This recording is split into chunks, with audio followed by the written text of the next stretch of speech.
Dans l'actualité du 13h15, le nouveau Parlement burkinabé prend service demain vendredi.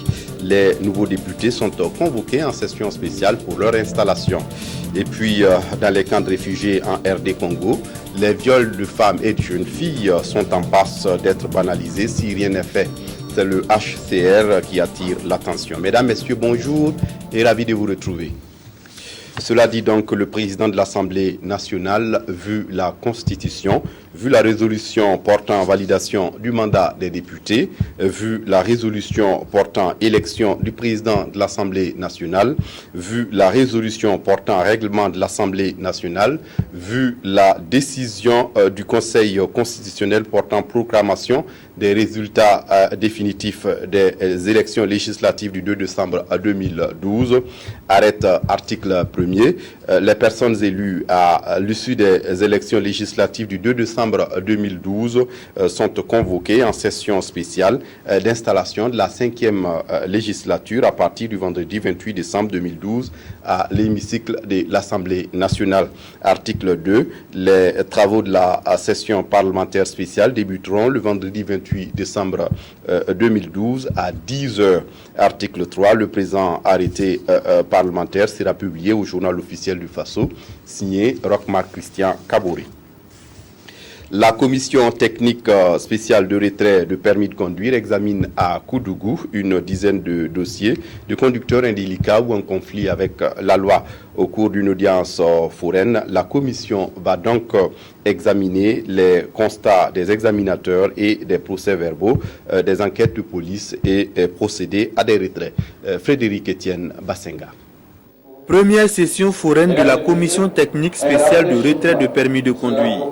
À la gare routière de Koudougou, cette commission composée de 11 structures et pilotée par l'Office national de la sécurité routière va statuer sur les dossiers estimés graves aux règles de la circulation routière.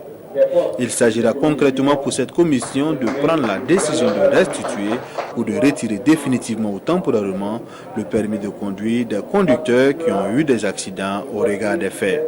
Il ne s'agit pas d'un tribunal, il s'agit d'une commission qui émet quelques avis par rapport aux différents cas d'accident qui ont été enregistrés. C'est indépendant de la décision de justice. Ça veut dire que ce n'est pas la procédure judiciaire qui se tient ici, mais c'est l'examen de la responsabilité du conducteur, du chauffeur dans la survenue de l'accident qui est examiné par cette commission. Il ne s'agit pas de l'aspect pénal de la chose. L'aspect pénal de la chose ou l'aspect civil même continue de se dérouler auprès des différents tribunaux. Pour les premiers concernés, les transporteurs, l'initiative est bonne. Faut-il encore l'élargir à tous les usagers de la route? Quand on parle des transporteurs, là, quand on parle des propriétaires de véhicules, là, les gens oublient ceux qui ont les deux roues. Les gens roulent mal au Burkina ici. Les gens circulent mal au Burkina ici. Deux fois, vous roulez à tue-tête, vous partez, vous rentrez en bas d'un véhicule. Et on dit que c'est le véhicule qui t'a tué. Or, c'est toi-même. Il faut que ces foraines-là, qu'on associe, et les deux roues, et les tricycles et tout ça. Première du genre au Burkina Faso, eu égard à son caractère public, cette session sera suivie de séances de sensibilisation et d'éducation sur les risques liés aux accidents à l'endroit des usagers de la route. Le Burkina entreprend l'opérationnalisation des lois internationales sur la protection des femmes dans les conflits armés. Des résolutions des Nations Unies sur le sujet sont ici concernées. Au cours d'un atelier organisé à Ouagadougou, le ministère en charge de la promotion de la femme souhaite leur vulgarisation. Maïmouna Traoré. Viol, enlèvement, humiliation, grossesse non désirée, abus sexuels, les femmes et les filles sont généralement victimes de violences pendant les périodes de conflit.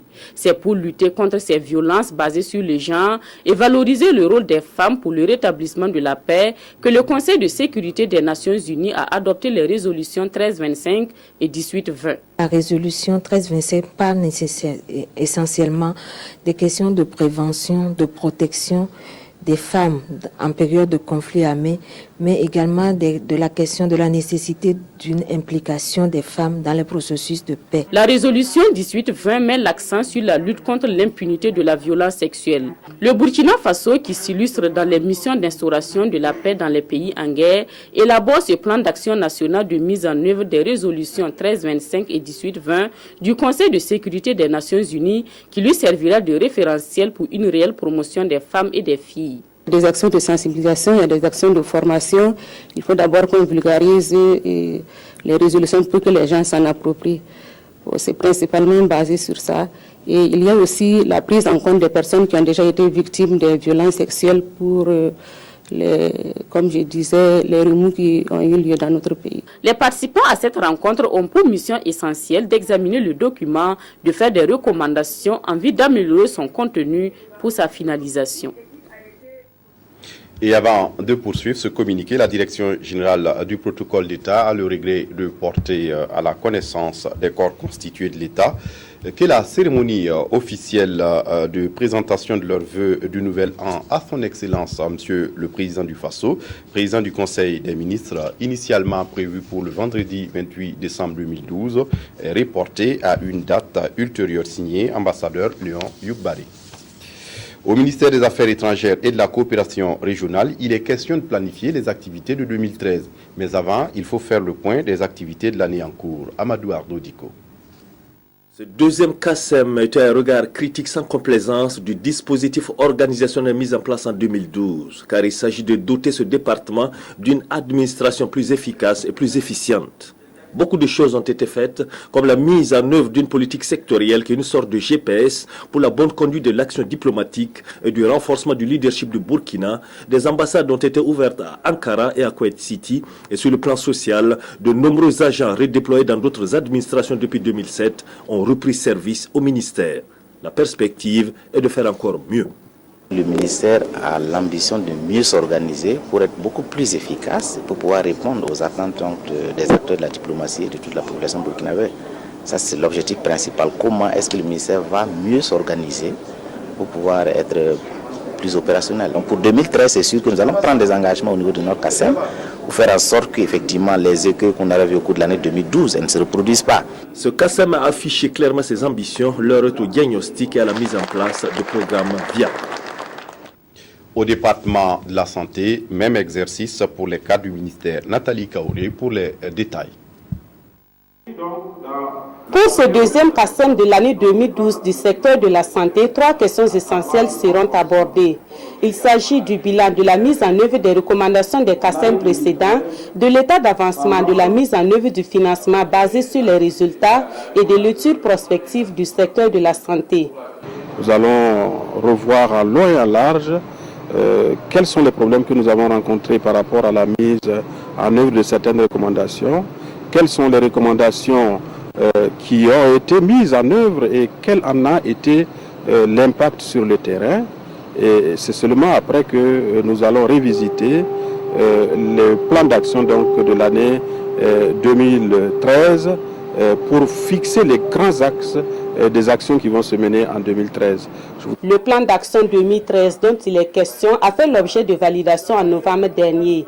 Il permet dans un premier temps d'avoir plus de visibilité sur la programmation des activités de l'ensemble des structures du ministère de la Santé. Ce plan facilite ensuite le suivi et l'évaluation de la mise en œuvre du nouveau plan national de développement sanitaire 2011-2020.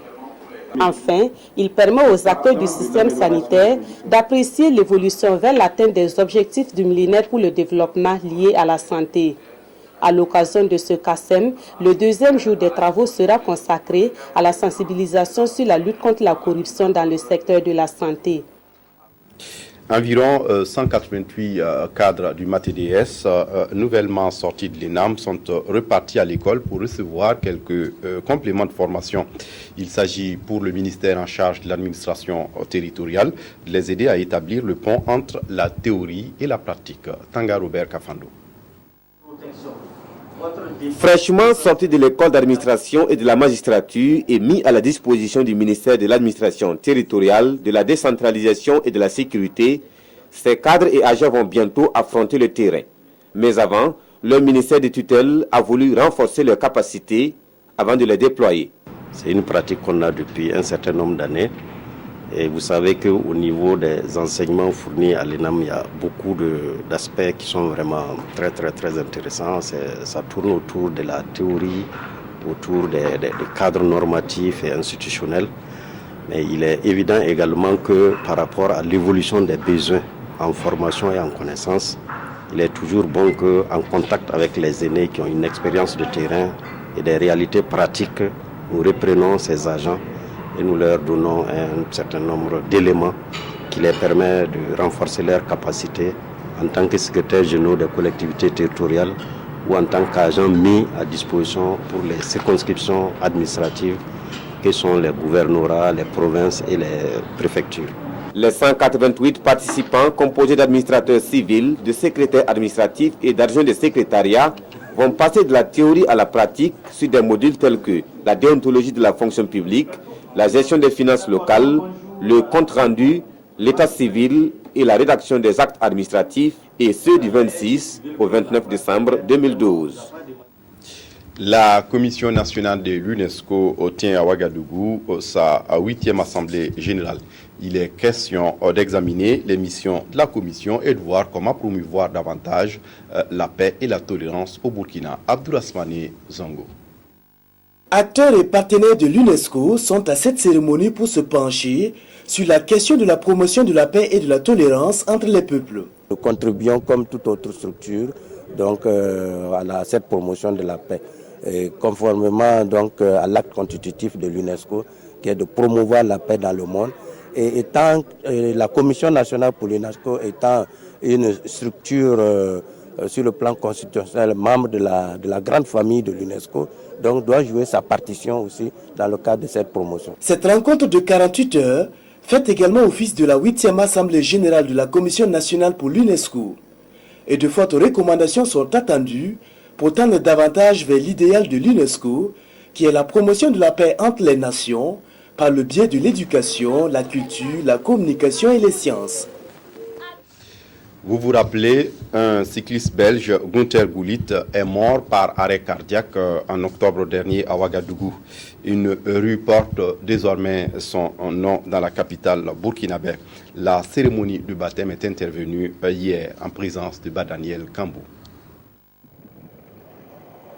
Il s'agit de la rue précédemment identifiée sous le numéro 15808 dans le 12e arrondissement du nouveau découpage de la ville de Ouagadougou, qui débute au nord par la rue André Aubaret et qui se termine au sud par la rue 15947.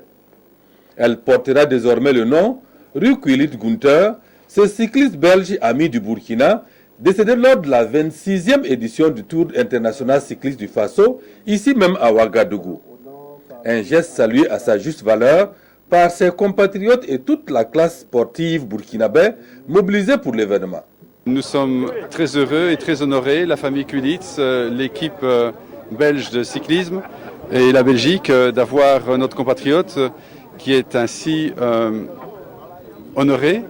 Et on gardera toujours à Ouagadougou une trace de lui. La deuxième rue à être baptisée, c'est celle qui porte désormais le nom rue Norbert Nouaga Kondombo. Il s'agit de la rue 15571, sise dans le 6e arrondissement, débutant au nord par l'avenue Boulmiougou et finissant au sud par la rue Kuntouang Nore. C'est pour avoir rendu de grands services à la nation que de tels hommes ne peuvent pas tomber dans l'oubli. Et il nous a semblé nécessaire d'immortaliser son nom sur une des artères de nos rues. Ancien instituteur et homme politique qui a marqué son temps, c'est un digne fils du Burkina qui a été ainsi honoré en présence de nombreux parents et personnes qui l'ont connu. Ce geste nous va droit au cœur et nous ne l'oublierons pas. Souhaitons que chaque fois qu'il y a des gens qui ont fait quelque chose pour la nation, qu'ils soient récompensés. C'est juste. À travers ce programme, 17 rues sont prévues pour être baptisées. Il s'agit de faire de Ouagadougou un gigantesque livre d'histoire pour les générations futures. À l'étranger, en RD Congo notamment, dans les camps de réfugiés, les viols de femmes et de jeunes filles sont en passe d'être banalisés. Si rien n'est fait, c'est le HCR, le Haut Commissariat aux réfugiés et d'autres particuliers qui attirent l'attention sur ces crimes odieux. Toyota paye donc 1,4 milliard de dollars d'indemnité. Voilà, c'est tout pour cette édition. Merci de l'avoir suivi. Très bonne suite de programme sur la RTB. À demain.